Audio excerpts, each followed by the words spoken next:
Oke, kalaupun saya baca selengkapnya, keseluruhannya semakin membuktikan. Siapakah engkau Tuhan? Kenapa Paulus bisa berkata seperti itu? Bukankah Paulus hidup hampir sejaman dengan Yesus? Bukankah Paulus tahu orang Kristen, orang murid-murid Yesus memanggil Yesus itu Tuhan? Jadi salahkah? Berarti Paulus sudah kenal Yesus sebelum Yesus menampakkan diri kepada mereka. Ya Pak ya? Berarti siapakah engkau Tuhan? Kenapa Paulus mengatakan seperti itu? Karena Yesus, kan Paulus waktu Yesus diadili di mahkamah agama, waktu dia diseret, waktu dia mau disalib, Paulus kan dia kan ahli agama Yahudi, dia murid Gamalil. Tahu nggak tentang Yesus? Tahu lah, orang dia hidup sekota kok dengan Yesus. Tahu nggak? Tahu gitu loh. Makanya siapakah engkau Tuhan? Istilahnya, kenapa Paulus bisa berani berkata itu? Karena orang Kristen mengakui Yesus itu Tuhan gitu loh. Murid-murid Yesus mengakui Yesus itu Tuhan, makanya dibunuh oleh Paulus. Maka kan ada Stefanus. Waktu Stefanus dikejar-kejar oleh gerombolan Paulus ini kan, Paulus kan ada di situ. Dan bahkan murid pakaian-pakaiannya, orang-orang meletakkan pakaiannya di kaki Paulus ini. Karena Paulus ini kalau di sini itu kayak FPI-nya lah, kayak Habib Riziknya lah. Jadi kalau ada orang Kristen ya bunuh gitu loh. Dan Paulus ini adalah pembela Yahudi gitu loh. Jadi bunuh itu orang Kristen. Tetapi oleh kemurahan Tuhan, makanya Paulus akhirnya mengakui, di antara orang akulah manusia yang paling berdosa karena aku pernah membunuh jemaat Tuhan gitu loh. Jadi kalau dibaca seluruhnya lebih bagus, karena keseluruhannya nanti tahu bahwa bagaimana nanti Paulus ini diutus Tuhan, disertai Tuhan, bahkan bahwa kamu akan menerima kuasa, Roh Kudus turun atas kamu, dan kamu akan memegang ular, dan kamu akan minum racun, kamu tidak mati. Beda dengan Muhammad. Muhammad mengaku-ngaku doang rasul, tapi minum racun mati. Tetapi apa buktinya Paulus diutus oleh Yesus, disertai oleh Yesus, dan Paulus menyembuhkan orang buta dalam nama Yesus sembuh, karena disertai oleh Roh Tuhan gitu loh Pak. Bismillahirrahmanirrahim. Dengan menyebut nama Allah yang Maha Pemurah lagi Maha Penyayang, Allah Subhanahu wa Ta'ala, Tuhan yang Maha Suci lagi Maha Tinggi, Tuhan yang tidak mungkin makan ikan goreng. Jadi gini, yang pertama ya, Pak Daud telah melakukan kesalahan fatal, mendudukkan Paulus sama seperti Habib Rizik. Anda mengatakan Paulus di mana temukan Kristen, di situ dibunuh.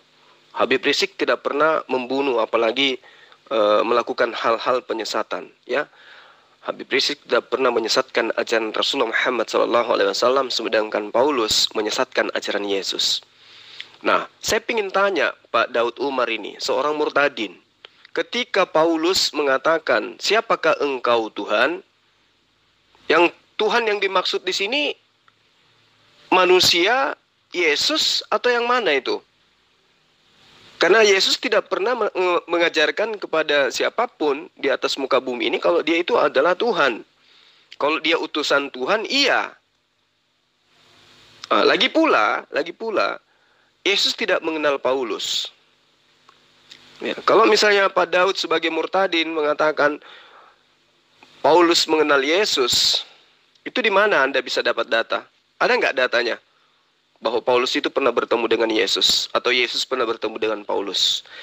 Jangan menipu Pak Daud.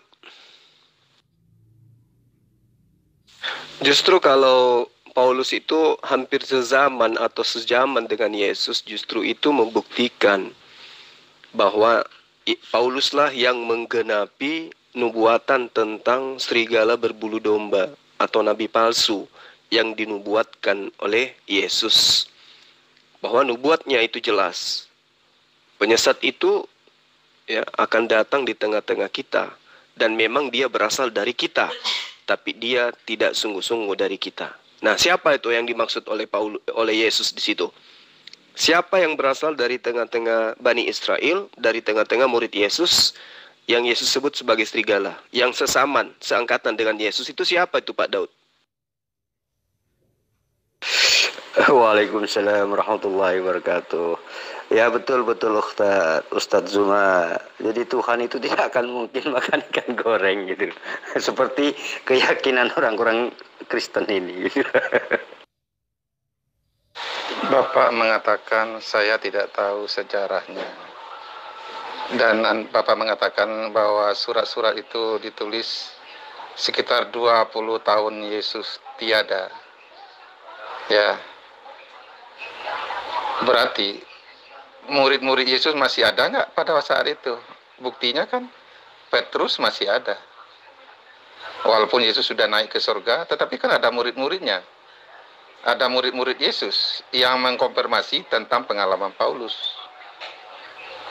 Bahwa apa yang dikatakan Paulus itu bahkan Tuhan sendiri mengkonfirmasi bahwa dia harus didoakan oleh orang Kristen supaya Paulus ini bisa sembuh dan bisa melihat lagi. Jadi semuanya itu dikonfirmasi dengan lengkap. Kalau Anda katakan siapakah engkau Tuhan, apakah nanti kesempatan inilah yang dimanfaatkan oleh setan. Tetapi kan Tuhan itu sangat teliti dengan firman-Nya. Dia tidak berbicara kepada Paulus saja, tapi Tuhan juga melalui Roh Kudus-Nya berbicara juga kepada murid-murid Yesus yang lain, itu loh. Jadi semuanya itu terkonfirmasi. Bahkan sebelum Paulus datang kepada Ananias siapa ya? Nanti saya akan cari ayat. Pokoknya ada murid Yesus lah. Atau Filipus atau siapa itu ya. Bahwa Roh Kudus bicara, nanti Paulus akan datang ke sini. Doakan dia supaya dia bisa melihat lagi. Bagaimana Anda lihat, bagaimana roh Tuhan itu sangat teliti. Kalau itu dari setan tidak mungkin ada konfirmasi dari Tuhan, gitu loh. Tetapi karena ini dari Tuhan, dikonfirmasi oleh roh Tuhan sendiri kepada murid Yesus. Bahwa nanti Paulus itu harus didoakan supaya dia melihat lagi. Nah, itu bukti bahwa Paulus adalah didatangi Yesus. Dan roh Tuhan juga datang kepada murid Yesus yang lain supaya membuktikan bahwa Paulus tidak menerima atau tidak melihat setan, karena memang setan bisa menyamar seperti malaikat terang. Tetapi anehnya ada 600 tahun kemudian, kalau Bapak meragukan surat Paulus, cerita Paulus 20 tahun setelah Yesus mati, apa enggak lebih meragukan lagi? 600 tahun kemudian ada seorang yang betapa dalam gua mengaku-ngaku dapat wahyu dari Tuhan dan membuat Yesus lain, Yesus palsu. Bahkan Paulus sudah mewanti-wanti, sekalipun malaikat yang datang kepadamu memberitakan Injil lain, janganlah kamu percaya, karena malaikat itu setan bisa menyamar seperti malaikat terang. Dan siapa yang datang kepada Muhammad? Bukan Tuhan, tetapi yang diakui oleh Muhammad adalah malaikat dan memberitakan Injil lain, bahwa Yesus lain, bahwa Isa Al-Masih itu katanya tidak mati dan diangkat. Yang mati adalah yang diserupakan. Ini kan perbuatan setan. Karena Tuhan tidak buat tipu-tipu. Kalau Tuhan ingin menyelamatkan seseorang, dia selamatkan, dia angkat. Buktinya Elia diangkat hidup-hidup naik ke surga. Tidak perlu Elia diserupakan dengan orang lain. Tetapi ada yang mengaku dapat wahyu dari malaikat. Padahal Paulus sudah mewanti-wanti ini, jangan kamu percaya. Muhammad percaya bahwa itu dia, malaikat itu adalah utusan Allah, katanya utusan Tuhan, katanya. Bapak percaya gitu loh. Ada 600 tahun kemudian bahwa Muhammad tidak hidup sejaman dengan Yesus, tidak mengerti Yesus, kok dia bisa buat cerita tentang Isa Al-Masih gitu loh, Yesus palsu. Tapi kalau Paulus jelas dikonfirmasi oleh Petrus, oleh murid-murid yang lain bahwa dia memang rasul. Apa buktinya dia rasul? Bahwa dia mempunyai otoritas dari Yesus. Bahkan Paulus berdoa dalam nama Yesus, orang mati bahkan bisa hidup, orang buta bisa melihat. karena ada otoritas Tuhan yang menyertai Paulus. Itu buktinya dia Rasul Yesus. Tidak sekedar pengakuan semata, harus ada dari bukti-bukti yang nyata, dari bukti kuasa Tuhan yang menyertai Paulus. Begitu loh. Nah, Muhammad ngaku-ngaku doang, tapi kena racun mati, gitu loh Pak. Pak Daud ini keliru, dan serasa Pak Daud tidak mau tahu.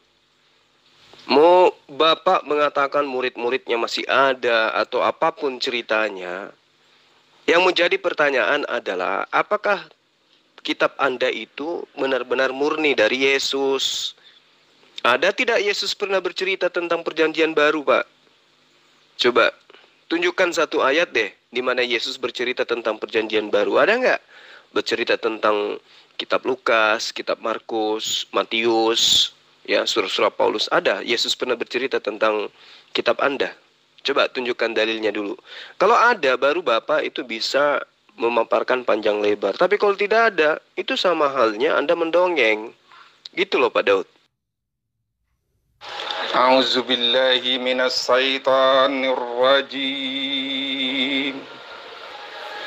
Bismillahi tawakkaltu 'alallahi la hawla wala quwata illa billah aliyul azim.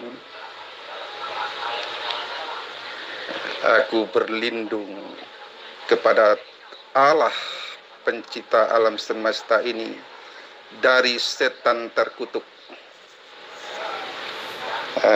Jadi saya percaya setan yang Tuhan yang Maha Suci tidak berwatak tipu-tipu. Jadi saya berlindung kepada setan yang ngaku-ngaku Tuhan tetapi berwatak iblis. Jadi Bang Jul tidak mengatakan tidak mungkin Tuhan bisa makan ikan. Suka ikan goreng. Bang Jul lupa. Tuhan yang datang kepada Abraham. Bahkan Tuhan itu makan makanan yang disediakan oleh Abraham. Hanya Tuhan palsu yang tidak bisa makan, yang tidak bisa datang, yang tidak bisa hadir dalam wujud apapun juga. Bang Jul mengatakan dari mana Paulus tahu bahwa Bang Jul mengatakan saya menipu atau mengada-ngada, dan saya nggak mengada-ngada, dan saya hanya itu mengistilahkan saja. Tentu saja Paulus tidak seperti Habib Rizik juga, tetapi kan Paulus kan juga membela kayak Habib Rizik kan EPI, pembela Islam, kan sedangkan kalau Paulus dia adalah pembela Yahudi karena dia adalah orang yang murid Gamaliel. Jadi orang yang memegang hukum Taurat. Jadi hukum Taurat tidak mungkin mentuhankan manusia, kan begitu kata hukum Taurat. Masa Yesus kan manusia anak Yusuf, anak tukang kayu, kok dikatakan dia anak Allah? Dengan begitu menyamakan dirinya dengan Allah. Kan begitu. Makanya dibunuhlah oleh ahli-ahli agama Yahudi. Makanya Yesus sendiri Yesus kan bertanya, apa alasan kamu tidak menyukai saya? Apa perbuatan apa yang membuat kamu tidak menyukai saya? Bukan perbuatan baik atau jahat yang kamu lakukan saya tidak menyukai kamu, kata orang Yahudi. Tetapi kamu hanya manusia saja tapi menyamakan diri kamu dengan Allah. Karena kamu mengaku anak Allah, dengan begitu kamu sama kedudukannya dengan Allah. Itulah sebabnya kami ingin membunuh engkau, karena engkau menghujat Allah. Ya, jadi apakah Paulus tidak paham tentang Yesus? Saya percaya daripada Muhammad, daripada Al-SWT, Paulus tentu lebih paham tentang Yesus. Karena Yesus kan masih muda pada waktu Yesus hidup, itu kan Yesus ada di situ. Kan Paulus dengan Yesus kan satu kota. Apa buktinya? Ya, masa saya ini satu kota, satu daerah dengan Bang Jul. Masa saya tidak tahu apa yang terjadi di daerah saya? Ini kan berita tentang Yesus ini kan sudah menyebar di seluruh orang Yahudi. Bahkan orang Yahudi sepakat berteriak-teriak kan, salibkan dia, selipkan dia gitu loh. Itu kan ahli-ahli Taurat, ahli-ahli agama kan sering datang kepada Yahudi kayak tengah malam ada yang datang bawa berguru kepada Yesus atau apa, kan banyak. Yesus kan fenomenal, bahkan dia bisa memberi makan 5.000 orang, menyembuhkan orang buta. Jadi orang buta melihat, orang lumpuh berjalan. Ini kan kabar tersiar, bahkan kemana Yesus, bahkan waktu Yesus datang ke mana di Yerusalem ya, bahkan disorak-sorai anak Daud, raja orang Yahudi gitu kan. Diberkatilah engkau yang datang dalam nama Tuhan, kata orang-orang Yahudi kan. Jadi jelas ini tersiar.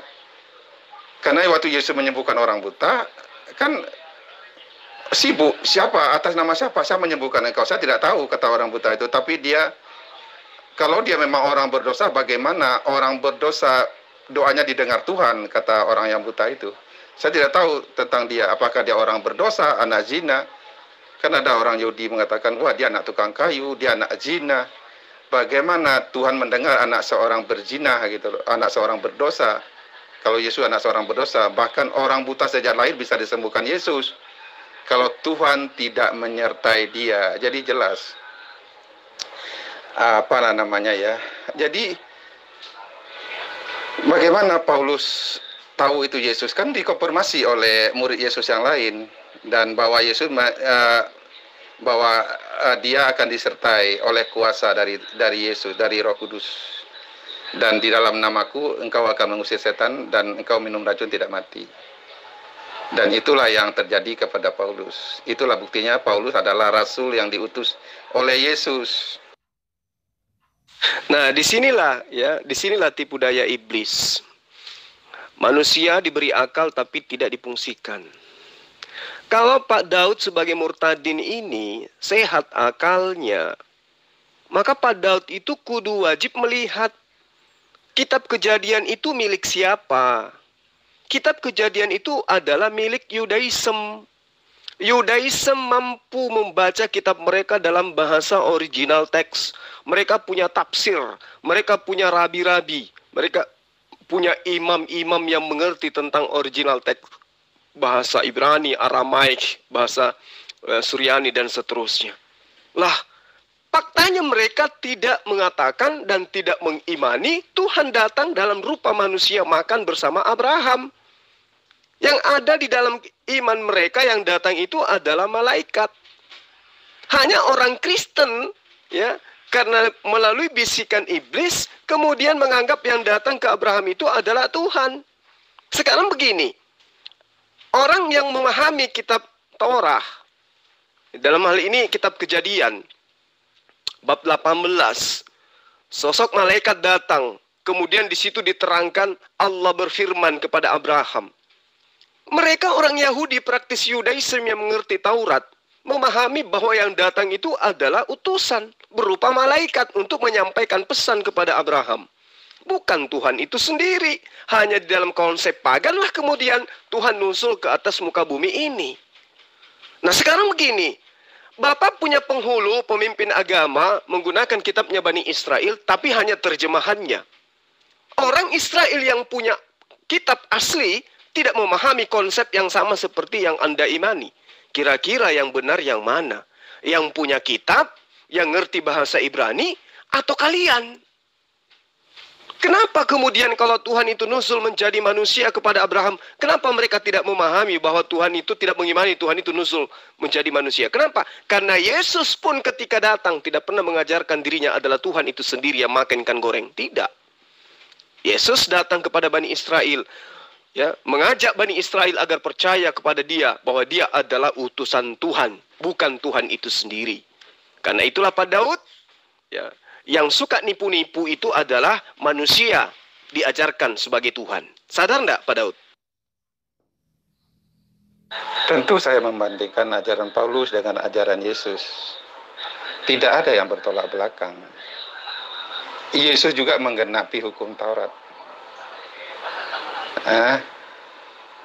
Yesus juga mengatakan, aku datang untuk menggenapi. Semuanya sudah digenapi oleh Yesus. Yesus berkata di hukum Taurat tidak boleh makan babi. Yesus berkata bukan yang masuk ke dalam mulut yang menajiskan orang, tetapi apa yang keluar dari mulut.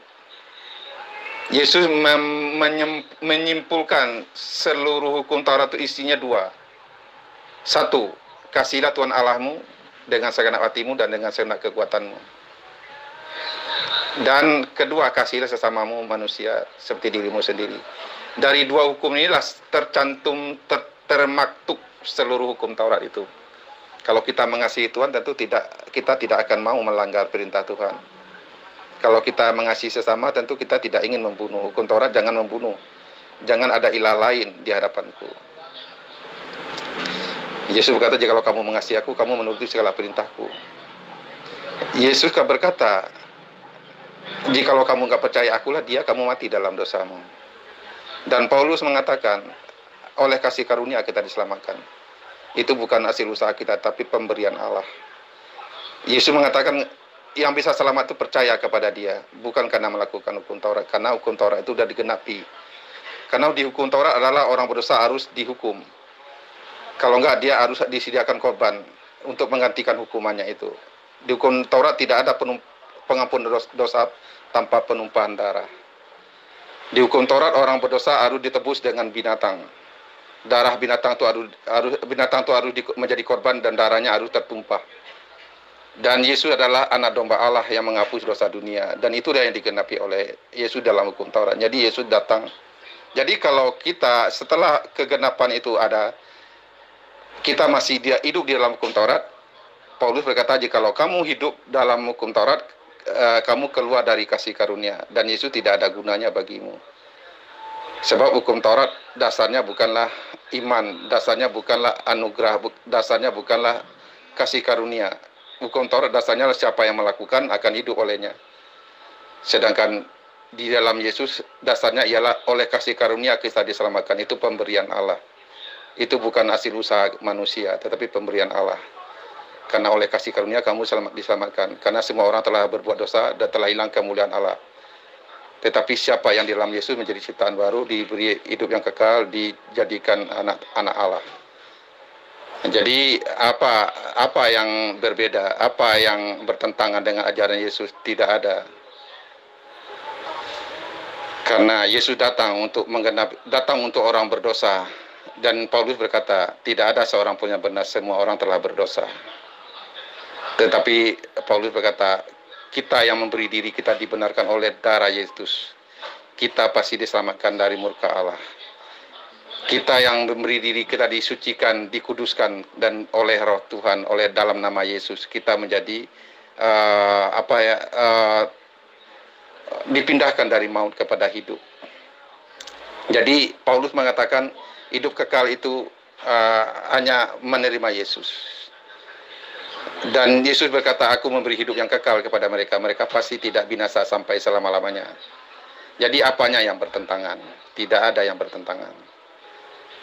Jadi jelas hukum Taurat itu berlaku sampai zaman Yohanes Pembaptis.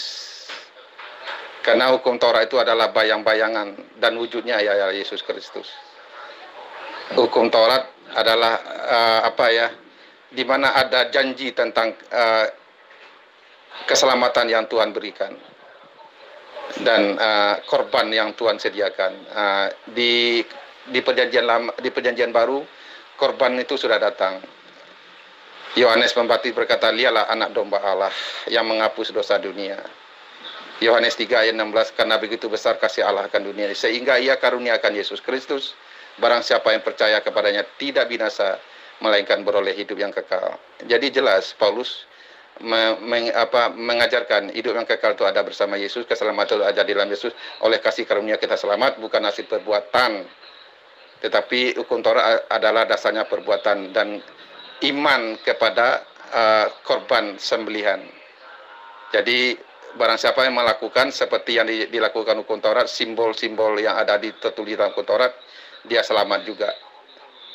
Tetapi sekarang kita hidup di zaman anugerah, kita beriman kepada anugerah Tuhan yang sudah datang. Kita tidak perlu lagi mengadakan kalau kita berdosa, Kita tidak perlu lagi korban penebus salah, karena Yesus sudah menjadi korban penebus salah untuk kita. Kita cukup percaya, kita selamat. Barang siapa tidak percaya, dihukum.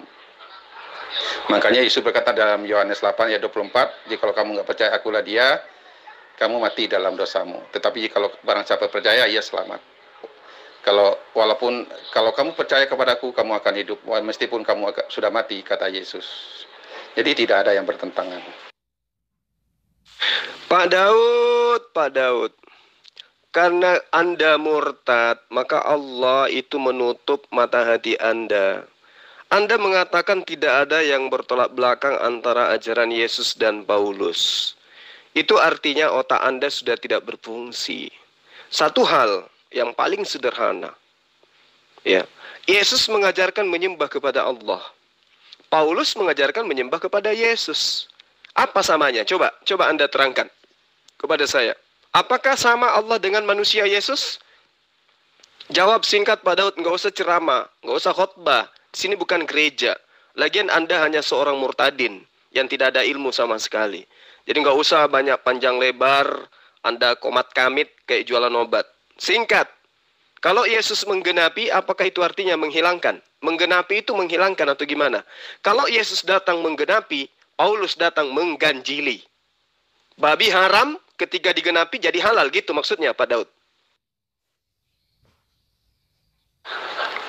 Bang Jul mengatakan kitab Kejadian itu milik siapa? Kitab Kejadian itu adalah milik Judaism. Bang Jul berkata orang Yahudi mampu membaca kitab mereka dalam bahasa mereka sendiri. Kalau orang Yahudi mampu membaca kitab suci yang mereka pegang itu, Yesus tidak akan mengatakan mereka adalah anak setan. Yesus tidak akan mengatakan mereka adalah anak iblis. Sebab dalam kitab suci Yahudi telah tertulis, telah tercatat tentang diriku, kata Yesus. Kalau kamu orang anak Allah, kalau kamu keturunan Abraham, tentu seharusnya kamu mengasihi aku. Sebab aku datang keluar dari Allah, dari Bapa.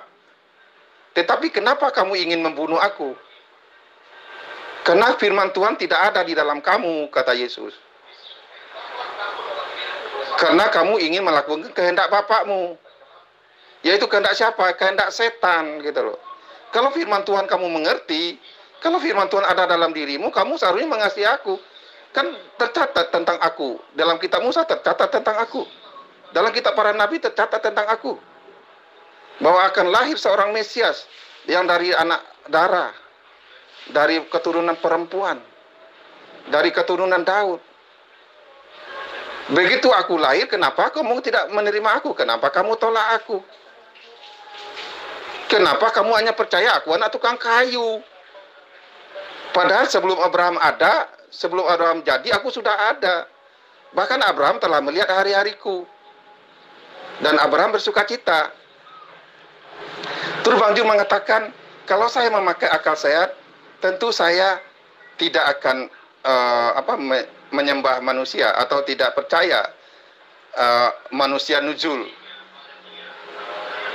Lah, buktinya kepada Musa pun Tuhan nuzul kok. Bahkan waktu Tuhan bicara kepada Musa, bahkan orang Israel takut mendengar suara Tuhan.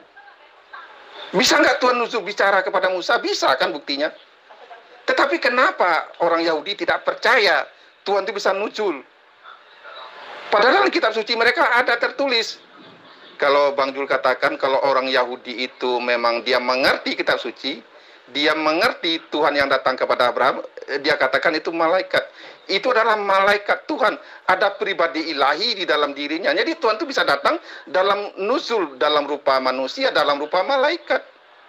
Jadi apa salahnya Tuhan bisa datang dalam wujud yang bisa dikenal oleh Abraham? Tetapi karena saya mempunyai akal, saya tidak percaya ada yang ngaku-ngaku Tuhan, ada yang ngaku-ngaku maha kuasa, tetapi bersifat setan, suka nipu-nipu, bahkan dia mengaku menyerupakan orang dengan orang lain. Ini kan perbuatan iblis, ini perbuatan tipu daya. Inilah tipu daya itu. Karena dia menipu daya manusia, dia bisa menyerupakan orang dengan orang lain, mengaku menyerupakan orang dengan orang lain. Ini kan perbuatan tipu-tipu. Itu bukan perbuatan Tuhan. Karena Tuhan itu maha suci, dia tidak suka tipu-tipu. Tipu-tipu itu adalah tipu daya, itu adalah perbuatan setan. Itu murni sifat setan. Tuhan itu maha suci, suci juga dari sifat pendusta. Jadi, karena saya menggunakan akal, makanya saya tidak percaya ada yang ngaku-ngaku Tuhan tetapi suka nipu-nipu buat penjahat-penjahat besar dan ngirim-ngirim setan. Itu saya tidak percaya itu. Karena kecuali saya tidak punya akal sehat, bagaimana Tuhan bersekutu dengan setan? Tidak, Tuhan tidak bersekutu dengan setan. Tuhan hanya mengirim malaikat-malaikat. Tetapi ada yang ngaku-ngaku Tuhan tapi suka ngirim-ngirim setan. Ini kan sangat keterlaluan itu. Nah, inilah yang saya katakan, iblis telah memenuhi pikiran Pak Daud. Anda menyalahkan orang yang paham tentang kitabnya sendiri. Sementara Anda tidak memahami penolakan Bani Israel kepada Yesus bukan karena Yesus mengajarkan kalau dirinya itu adalah Tuhan. Seperti konsep iman Anda. Yesus tidak datang kepada Bani Israel, wahai Israel, aku ini adalah Tuhan. Akulah Hasem, akulah pencipta alam semesta. Aku satu dari 3 pribadi Tuhan. Yesus tidak mengajarkan itu kemudian ditolak. Inilah kelemahan orang-orang yang sudah ditutup mata hatinya. Oleh karena kekufurannya. Karena dia murtad meninggalkan Islam. Yesus datang mengajarkan dirinya sebagai utusan Tuhan. Ditolak. Lagi-lagi Bani Israel itu memang dikenal sebagai bangsa yang tegar tengkuk. Musa aja ditolak. Musa yang membebaskan mereka dari penindasan orang-orang Mesir, mereka tolak. Apalagi Yesus yang hanya lahir dari kandang binatang, hanya anak dari seorang perempuan yang menurut mereka perempuan yang tidak benar. Hanya anak seorang tukang kayu, bukan seorang raja. Datang kemudian mengaku sebagai utusan Hasem, ditolak. Jadi Pak Daud harus meluruskan dulu pemahamannya. Yesus datang kepada Bani Israel, menyampaikan kepada Bani Israel bahwa dia adalah utusan Tuhan. Bukan Tuhan itu sendiri. Tapi Kristen hari ini, kemudian dengan modal terjemah, menganggap Yesus itu adalah Tuhan dengan mengambil seenak perut kitabnya Bani Israel. Yesus tidak pernah bercerita tentang perjanjian lama, Pak Daud. Yesus tidak pernah bercerita tentang perjanjian baru, kitab Anda. Jadi semua yang Anda imani di kitab Anda, itu ilegal. Tidak berasal daripada Yesus. Sementara Yesus menerangkan, aku tidak berkata-kata dari diriku sendiri. Sementara kitab Anda itu adalah perkataan orang lain. Bukan perkataan Yesus. Kalaupun ada dikatakan, Yesus berkata, itu tidak langsung Yesus mengatakan kepada mereka, tetapi melalui oknum lain. Dan itu dituliskan berdasarkan hasil penyelidikan. Berarti kedudukannya dalam Islam itu hanya hadis dhaif, bahkan maudhu. Itu loh Pak Daud. Jadi kalau misalnya sebagai seorang murtadin mengatakan, Yesus ditolak kok sama Bani Israel. Ditolak sebagai apa dulu? Yesus mengajarkan dirinya apa dulu? Yesus datang mengajarkan dirinya sebagai Mesias, utusan Tuhan. Dan memang kitabnya Bani Israel bercerita tentang Mesias. Memang wajar kemudian kalau Yesus mengatakan itu. Karena memang Yesus adalah utusan Allah. Wajar kalau Yesus mengatakan itu. Ada tertulis tentang aku di kitabmu. Apa itu? Mesias yang datang kepada Bani Israel. Mengajarkan Bani Israel untuk kembali mengimani apa yang Musa pernah ajarkan. Tapi Yesus tidak datang mengajarkan dirinya sebagai Tuhan itu sendiri. Hanya ada di dalam ajaran Kristen, entah dari mana datangnya.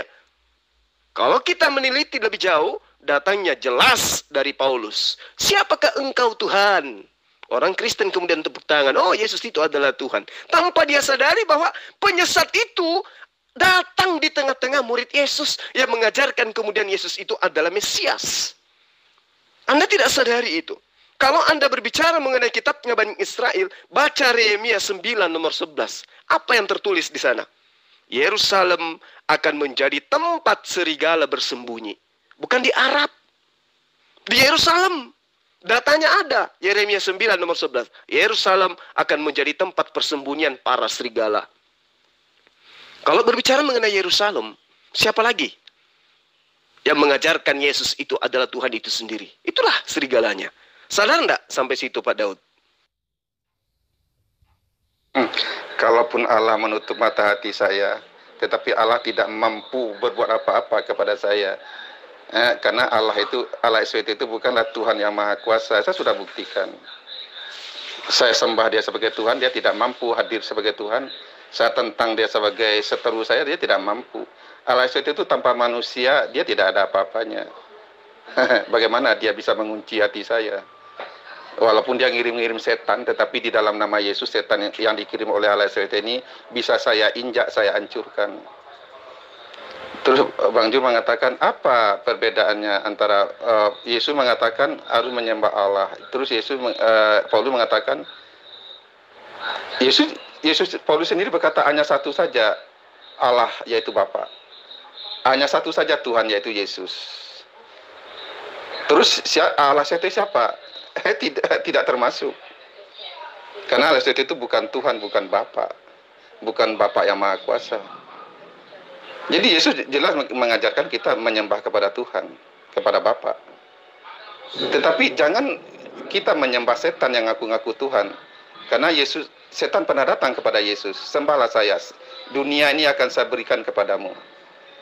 Dan setan ini juga mengaku dia menciptakan alam semesta dan jin. Dia mengaku menciptakan jin dan manusia hanya untuk menyembah kepadanya. Inilah tipu daya setan itu. Tetapi walaupun dia ahli tipu daya, tapi kita tahu kok. Tuhan sudah mengatakan, ya atas ya, tidak atas tidak, lebih dari itu berasal dari si jahat. Dan Allah SWT, dia suka buat penjahat-penjahat dan mengaku menyerupakan Isa Al-Masih dengan orang lain. Ini adalah perbuatan tipu daya. Jadi kita lihat, kecuali kita gunakanlah sedikit otak, kita gunakan sedikit akal. Jangan mentang-mentang dia, saya ini Maha Kuasa, salah satu bergantung kepada saya, jangan sembahlah saya. Terus kita sembah dia. Siapa bilang salah satu bergantung kepada Allah SWT ini? Tidak ada. Siapa bilang dia pencipta? Pencipta itu Yesus itu firman Allah, bukan Allah SWT. Yesus itu Tuhan, dia pencipta. Yesus itu firman Allah. Allah SWT itu zat apa? Dia nggak bisa apa-apa dia, gitu loh Bang Jul. Jadi jangan kita tertipu oleh setan yang ngaku-ngaku Maha Kuasa. Sembahlah saya yang berhak disembah. Itu kita sembah. Yesus berkata, henyaklah engkau iblis. Engkau harus menyembah Tuhan. Engkau harus beribadah kepada Allahmu saja. Jangan kau minta disembah, gitu loh. Ini ada yang ngaku-ngaku Maha Kuasa minta disembah, itu kita sembah, itu kita sesat. Nah, itu Bapak lagi berhalusinasi. Bagaimana dengan Tuhan Anda berupa manusia itu? Pernah datang kepada Bapak? Yesus pernah datang kepada Bapak gitu. Dia berupa apa datang Pak? Yesus itu. Laki-laki, perempuan? Wujudnya seperti apa? Orang Afrika, orang Cina, atau orang Papua? Coba. Jadi kalau beragama itu jangan berhalusinasi. Yesus aja menyembah kepada esensi yang maha suci lagi maha tinggi. Dan itulah Allah. Di kitab Anda bertaburan kata Allah.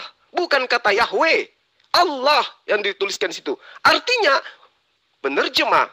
Ya, kitab Anda pun sadar bahwa nama Tuhan yang benar itu adalah Allah, bukan Yahweh.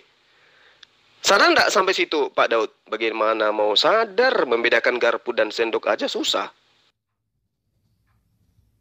Oh jelas, saya beragama tidak berhalusinasi.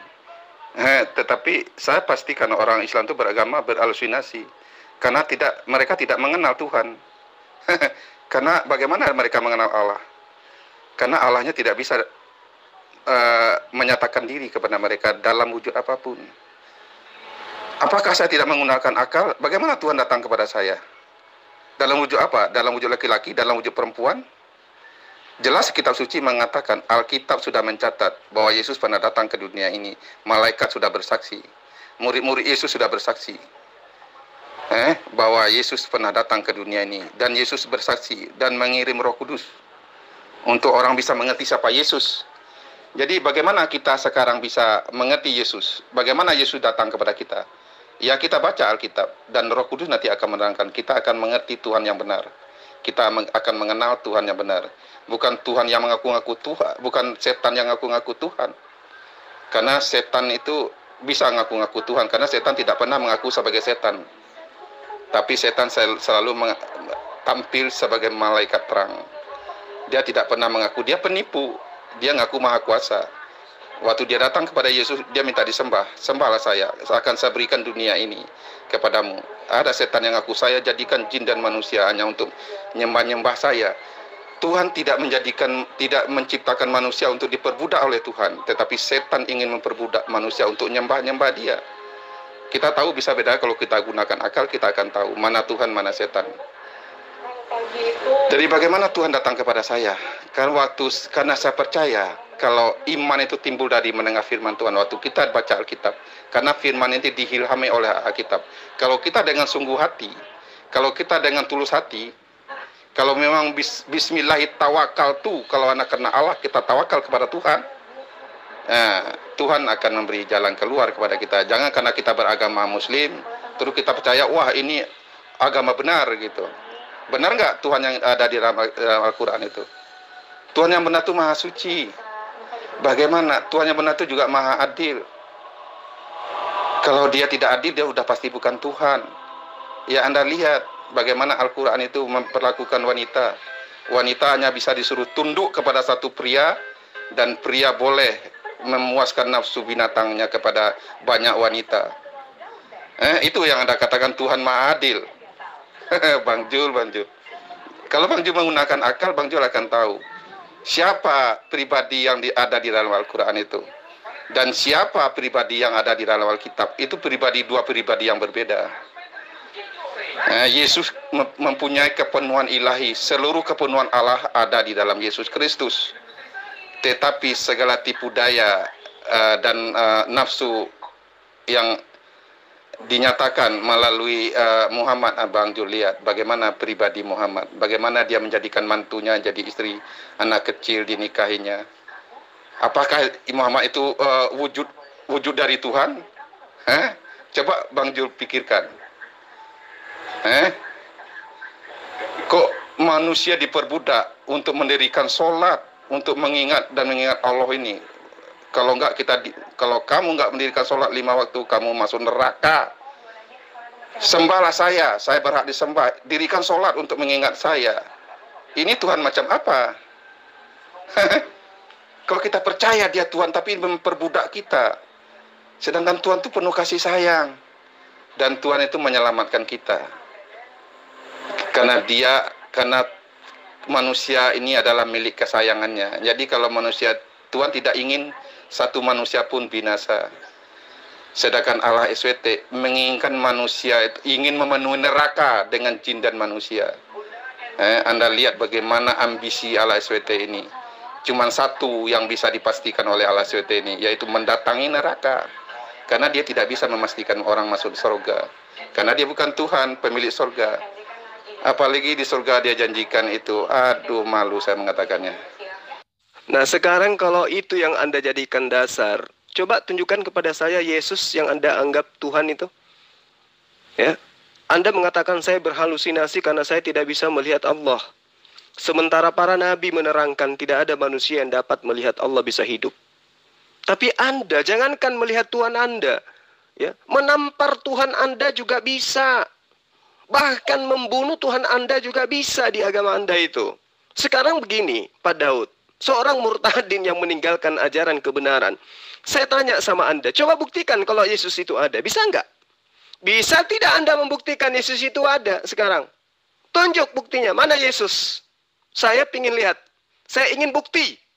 Kalau Anda mengatakan saya berhalusinasi karena saya menyembah Allah dan Anda tidak bisa melihat Allah, sekarang coba tunjukkan Yesus itu kepada saya. Bisa nggak?